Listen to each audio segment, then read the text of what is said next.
یہ آواز ایک بزرگ یہاں پر لگا رہے ہیں. جس وقت یہ ہر گلی ہر محلے کی آواز بنی تو پھر ایم کیو ایم بھی ایسی آوازوں کو نہیں روک پائے گی، پہلی بات. اور دوسری بات یہ کہ جب میں ایک بار پھر ارباب اختیار سے آج کے اس عظیم الشان جلسہ عام کے توسط سے پاکستان کی وفاقی صوبائی حکومتوں، ریاستی اداروں، پاکستان کی سپریم کورٹ سب سے مطالبہ کرتا ہوں کہ جب اس ملک میں ریاست یہ طے کرتی ہے کہ بلوچستان کے پہاڑوں پر بیٹھے ہوئے فراری کیمپ چلانے والے کلاشنکوف آ کر دے دیں، ان کو کلاشنکوف کے بدلے پیسے دیے جائیں گے، کچھ نہیں کہا جائے گا.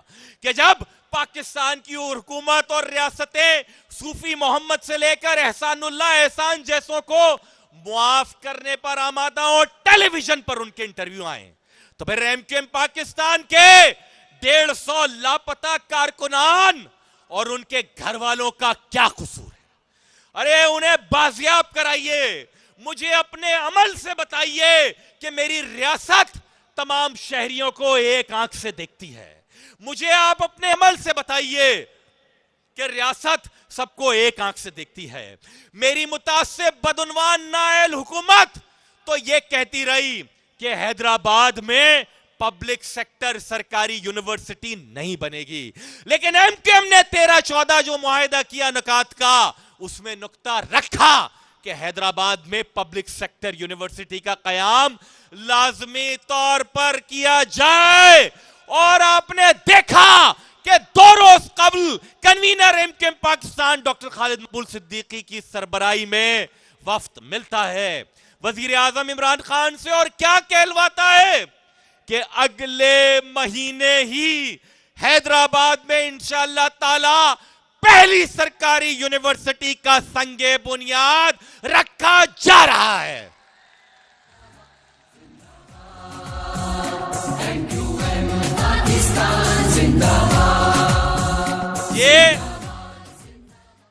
یہ ہیں عوامی مطالبات. ایم کیو ایم کے کارکن اس ملک کے شہری ہیں. ان کی بازیابی سیاسی مسئلہ نہیں ہے، ان کی بازیابی پاکستان کا مسئلہ ہے، معاشرتی مسئلہ ہے. پبلک سیکٹر یونیورسٹی کا قیام ایم کیو ایم کا مسئلہ نہیں ہے، مہاجروں کا مسئلہ نہیں ہے. یہ وہ یونیورسٹی نہیں ہوگی کہ جہاں شناختی کارڈ دیکھ کے لوگوں کو اندر جانے دیا جائے اور ان کی نسل دیکھ کر ان کو مارا جائے. نہیں، حیدرآباد کی یونیورسٹی میں تمام زبانیں بولنے والے ہوں گے. حیدرآباد کے ہر بچے کا اس کے اوپر حق ہوگا. ایم کیو ایم نے کیا مطالبہ کیا؟ یہ کہ با اختیار بلدیاتی نظام حکومت دو. اس میں کیا غلط ہے؟ میرے ملک کا آئین کہتا ہے میری عدالت چپ ہے، میرے ملک کا آئین کہتا ہے میری اسمبلیاں چپ ہیں، میرے ملک کا آئین کہتا ہے میری حکومتیں چپ ہیں. تو پھر ایم کیو ایم پاکستان کے انہی مطالبات کے توسط سے، انہی مطالبات کی بدولت، ایم کیو ایم پاکستان کے اس عزم کی بدولت کہ جو ہمارے شہداء کا مشن ہے، کہ جو ہمارے ساتھیوں کا عزم ہے، کہ جس کی بنیاد پر ہم تمام نامساعد حالات میں یہاں پر کھڑے رہے. حیدرآباد کے غیور عوام، آپ کو میں یہ آخری بات کہتے ہوئے یقین دلاتا ہوں کہ ہم پیشہ ورانہ سیاست نہیں کر رہے، ہم جدی پشتی سیاست نہیں کر رہے. ہم اگر کھڑے ہیں تو اس میں سب سے اہم ترین نقطہ یہ ہے کہ ہمارے لوگوں کے لیے، میرے لوگوں کے لیے، میرے شہروں کے لیے ایم کیو ایم پاکستان کے علاوہ سوچنے والا کوئی نہیں. کاش کہ وہ وقت آئے کہ میرے ملک کی حکومتیں، میرے ملک کی اشرافیہ، میرے ملک کی سیاسی جماعتیں اور میری ریاست مہاجروں کو بھی، سندھ کے شہری علاقوں کو بھی اتنا ہی اپنائے کہ جتنا ملک کے طول و عرض کو درست طریقے سے اپنایا گیا ہے. تو یقین جانیے کہ ہمارا بوجھ بھی ہلکا ہو جائے گا اور پاکستان بنانے والے بانیان پاکستان کا کچھ قرض بھی یہ ریاست، یہ مملکت اور یہ حکومتیں کچھ نہ کچھ اتار سکیں گی. میں اپنے شہداء کی نظر ان چند مصروں کو کر کے اجازت چاہوں گا کہ ہمیں تو اس پہ یقین، اس پہ اعتماد ہے. بس ہمیں تو اس پہ یقین، اس پہ اعتماد ہے، بس لہو کا بہنا کبھی رائے گا نہیں جاتا. جو آنکھ آج بہے گی وہ سیل نور صفت، تمام تیرگی شب کے رنگ اڑا دے گی. جو آہ دل سے ہواؤں میں ہو گئی شامل، وہ کل ہر ایک چراغ ستم بجھا دے گی. جو ہاتھ آج کٹیں گے نقیب جاں ہوں گے، جو سر زمین پہ گریں گے وہ آسماں ہوں گے، اور انہیں خبر ہی نہیں وقت کے بدلنے سے خاموش کوہ بھی شعلے اگلنے لگتے ہیں. جو دوسروں کے گھروں کو جلانا چاہتے ہیں خود اپنی آگ کی حدت میں جلنے لگتے ہیں. ہمیں تو اپنے بدن کی ذرا نہیں پرواہ، ہمیں عزیز ہے آواز کی بقا یارو. عدو مٹائیں گے آخر کہاں تلک ہم کو، ادھر ہے آتش نمرود ادھر خدا یارو. تمام زخم ہمیں یاد ہیں حریفوں کے، جو تیر نکلے وہ سوئے کما نہیں جاتا. لہو کا بہنا کبھی رائے گا نہیں جاتا، لہو کا بہنا کبھی رائے گا نہیں جاتا، لہو کا بہنا کبھی رائے گا نہیں جاتا. بہت شکریہ. جے متحدہ، جے پاکستان.